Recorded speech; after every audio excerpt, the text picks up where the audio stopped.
Assalamualaikum warahmatullahi wabarakatuh. Salam dan bahagia. Baik, terima kasih atas waktu dan kesempatan yang telah diberikan kepada kelompok kami untuk mempresentasikan hasil diskusi kami yang berjudul struktur pasar oligopoli dan penetapan harga. Sebelum kami mempresentasikan hasil diskusi kami, izinkan kami terlebih dahulu untuk memperkenalkan diri. Nama saya Selvi Anggraini, rekan saya yang kedua Dwi Endra Prastia, rekan saya yang ketiga Umi Nur Mustafa, dan rekan saya yang terakhir yaitu Heribertus Poliruma. Sebelum mengenal pasar oligopoli, di sini saya ingin menjelaskan mengenai struktur pasar terlebih dahulu. Struktur pasar merupakan proses di mana tingkat harga dan juga output ditentukan dan dipengaruhi oleh struktur pasarnya itu sendiri. Pasar terdiri atas pembeli dan juga penjual aktual maupun potensial suatu produk tertentu. Struktur pasar mengacu pada lingkungan persaingan di mana pembeli dan penjual produk saling berinteraksi. Oligopoli arti dan sumbernya. Oligopoli ada suatu bentuk organisasi pasar di mana penjual atas sebuah produk yang homogen atau terdiferensiasi jumlahnya sedikit. Apabila hanya ada dua penjual namanya duopoli. Oligopoli murni apabila produknya homogen, sedangkan oligopoli terdiferensiasi apabila produknya juga terdiferensiasi. Yang kedua yaitu struktur pasar oligopoli merupakan jenis pasar yang berusaha untuk merealistiskan keadaan struktur pasar di dunia kontemporer masa kini dari kedua jenis pasar ekstrim, yakni pasar persaingan sempurna yang sulit diperoleh dan pasar monopoli yang diawasi ketat oleh pemerintah. Di sini akan dibahas strategi produksi, kolusi, dan juga penawaran vertikal. Sumber terjadinya oligopoli. Yang pertama yaitu skala ekonomi. Yang kedua dibutuhkan investasi modal yang sangat besar. Dan yang ketiga proses produksi yang dipatenkan. Yang keempat loyalitas merek. Dan yang kelima mengendalikan bahan baku. Yang keenam pemberian hak bisnis dari pemerintah. Dan yang ketujuh yaitu penentuan harga limit. Model duopoli. Bila hanya ada dua pesaing dalam pasar maka disebut duopoli. Duopolis akan berpotensi di pusat atau di tengah distribusi. Duopoli memperlihatkan kecenderungan bahwa duo oligopolis akan menempatkan mereka pada posisi yang sama dalam pasar. Model dalam duopoli, yang pertama model Carnot dan yang kedua model Bertrand. Carnot diperkenalkan oleh ekonom Prancis Augustin Carnot. Model Carnot sendiri menganggap ada keterikatan di antara perusahaan yang bergantung sangat erat. Karakteristik pasar di model Carnot yang pertama terdapat lebih dari satu perusahaan dan produk yang dihasilkan bersifat homogen. Yang kedua, perusahaan-perusahaan dalam pasar tidak saling bekerja sama. Yang ketiga, perusahaan-perusahaan dalam pasar memiliki market power. Yang keempat, jumlah perusahaan dalam pasar merupakan angka tetap. Dan yang terakhir yaitu terdapat strategi behaviors yang dilakukan oleh perusahaan. Oke, baik teman-teman, di sini saya akan melanjutkan materi yang disampaikan oleh teman saya, yaitu mengenai karakteristik model Carnot.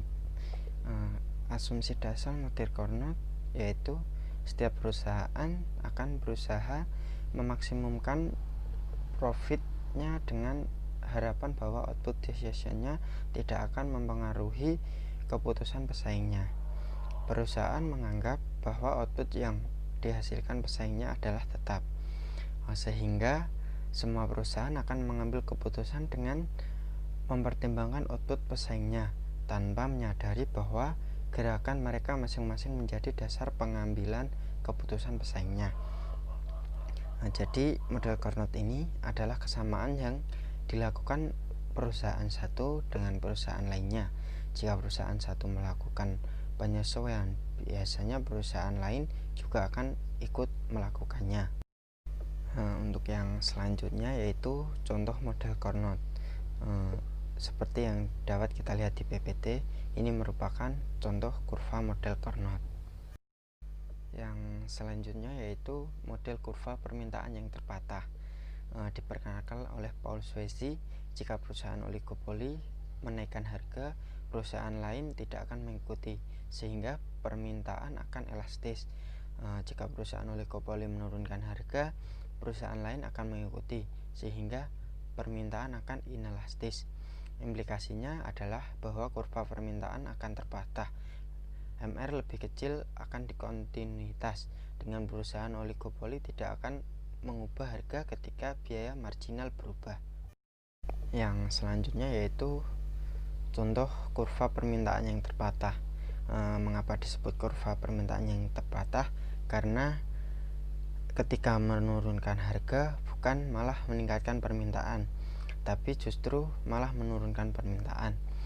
Bisa kita lihat di contoh kurva tersebut terdapat 3 titik MC, kemudian di antara garis B dan C terdapat demand, kemudian MR-nya di situ, dan G, E, dan H merupakan kurva yang terpatah. Seperti yang bisa kita lihat, kurva ini terpatah karena adanya perubahan ketika adanya penurunan harga. Yang selanjutnya yaitu kesepakatan kartel. Dalam pasar sering terdapat kolusi, yaitu kerjasama antara perusahaan untuk membatasi persaingan dalam rangka meningkatkan keuntungan. Kartel terdiri dari dua, yaitu kartel berbagi pasar, yaitu memberikan setiap anggotanya hak eksklusif untuk beroperasi pada daerah geografis tertentu.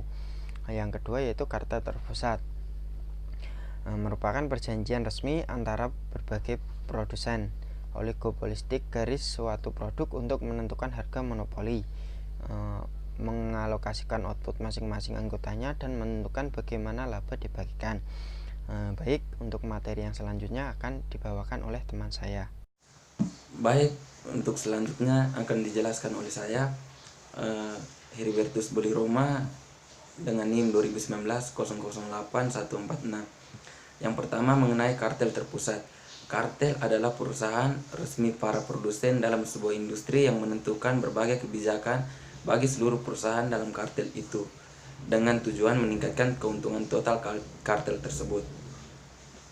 Bentuk kerjasama sempurna ini disebut kartel terpusat dan mengarah pada cara penyelesaian monopoli. Yang pertama, jika harga input konstan, maka dengan menjumlahkan SMC dari seluruh perusahaan anggota kartel. Yang kedua, tingkat output terbaik adalah QE atau titik E ketika terjadi keuntungan maksimal YT ketika kurva MR sama dengan sigma MC. Syarat kartel P sama dengan P1 tambah P2. P sama dengan TR1 tambah TR2 kurang TC1 kurang TC2 sama dengan TR kurang TC1 kurang TC2. MR sama dengan MC1 sama dengan MC2. MR sama dengan sigma MC. Yang berikutnya, kepemimpinan harga. Salah satu cara membuat penyesuaian pasar tanpa harus kolusi dan perang harga adalah kepemimpinan pasar. Kepemimpinan pasar adalah perusahaan yang diakui pemimpin harga, melaksanakan perubahan harga, dan kemudian perusahaan lainnya dalam industri dengan cepat mengikutinya. Perusahaan barometrik. Yang pertama, terbesar, dominan, atau perusahaan biaya terendah di industri. Yang kedua, kurva permintaan didefinisikan sebagai kurva permintaan pasar dikurang pasokan oleh para pengikut. Perusahaan pengikut mengambil harga pasar seperti yang diberikan dan berperilaku sebagai pesaing sempurna. Selanjutnya, price leadership. Permintaan pasar adalah DM yang merupakan permintaan total yang dihadapi setiap perusahaan dalam pasar. Pada saat harga P1, perusahaan dominan tidak berproduksi. Bila harga di bawah P2, permintaan perusahaan dominan identik dengan permintaan industri, karena permintaan terhadap perusahaan lain sudah tidak ada atau nol. Struktur penawaran industri digambarkan kurva SM yang merupakan penjumlahan biaya marginal perusahaan. Sedangkan permintaan perusahaan dominan adalah DD dengan struktur penawaran SD. Untuk mencapai laba maksimum, perusahaan dominan menyamakan MR dan MC sehingga menjual seharga PD dengan output sejumlah QD.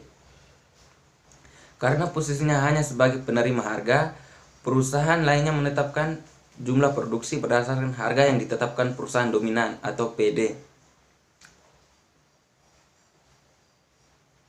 Dengan harga jual PD per unit, jumlah output yang menghasilkan laba maksimum adalah QS pada saat PD sama dengan SM. Jumlah output yang diproduksi industri adalah QM sama dengan QS tambah QD. Baik, yang selanjutnya implikasi efisiensi oligopoli.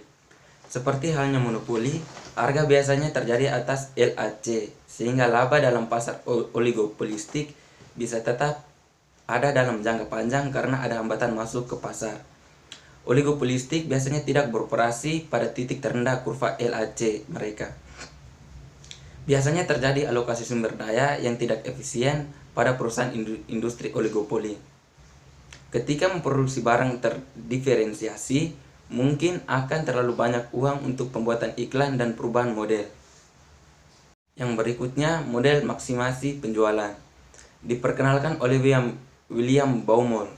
Rumusan dari model maksimasi penjualan adalah manajer berusaha untuk memaksimalkan penjualan setelah memastikan bahwa tingkat pengembalian yang memadai telah diperoleh, bukan untuk memaksimalkan keuntungan. Penjualan atau total pendapatan TR akan memaksimalkan seketika perusahaan menghasilkan kuantitas yang menetapkan penerima marginal sama dengan 0. Perkembangan oligopolis global. Terjadi kecenderungan bagi lahirnya oligopolis global yang semakin cepat karena banyak perusahaan besar dunia semakin bertambah besar akibat pertumbuhan internal dan megar. Sektor yang sedang berkembang. Yang pertama adalah perbankan internasional, yang kedua industri hiburan dan komunikasi, yang ketiga produk-produk sehari-hari, makanan, obat-obatan, dan produk elektronika dan pesawat terbang komersial. Arsitektur perusahaan yang ideal. Arsitektur perusahaan adalah jalan atau cara perusahaan di organisasi bergerak atau beroperasi dan merespon perubahan pasar. Beberapa arsitektur perusahaan ideal. Yang pertama, perusahaan ideal berkonstruksi pada kompetensi inti dan mensubkontrakkan seluruh aktivitas lainnya. Yang kedua, perusahaan ideal adalah organisasi pembelajar. Yang ketiga, perusahaan yang ideal akan mengoperasikan pabrik atau perusahaan dengan benar-benar efisien. Yang keempat, perusahaan ideal mengkombinasikan fisik dan maya dengan tanpa halangan. Yang kelima, perusahaan yang ideal adalah perusahaan yang bisa dengan negara beraksi. Perubahan maya atau virtual corporation adalah jaringan kerja temporer perusahaan independen atau pemasok, pelanggan, dan bahkan pesaing yang bertanggung bersama dengan kontribusi kemampuan intinya masing-masing untuk secara cepat mengambil keuntungan di pasar. Relationship enterprise. Relationship enterprise adalah jaringan perusahaan yang independen yang membentuk dilanasi strategis untuk membangun kapasitas dan bisa hadir secara geografis yang dibutuhkan untuk menjadi pemimpin global di bidangnya. Relationship enterprise lebih bersifat jangka panjang, keterkaitan lebih stabil, dan lebih luas daripada perusahaan maya. Contoh, industri pesawat udara, penerbangan, dan telekomunikasi. Sumber referensi yang pertama kami ambil dari PPT dan juga video asinkron dari Bapak Johannes Mayasan Damanik SE, MSE, selaku dosen pengampu mata kuliah ekonomi manajerial. Untuk sedikit tambahan, kami mengambil referensi dari internet. Baiklah, itu tadi hasil presentasi dari kelompok kami. Kurang lebihnya kami mohon maaf. Wassalamualaikum warahmatullahi wabarakatuh. Salam.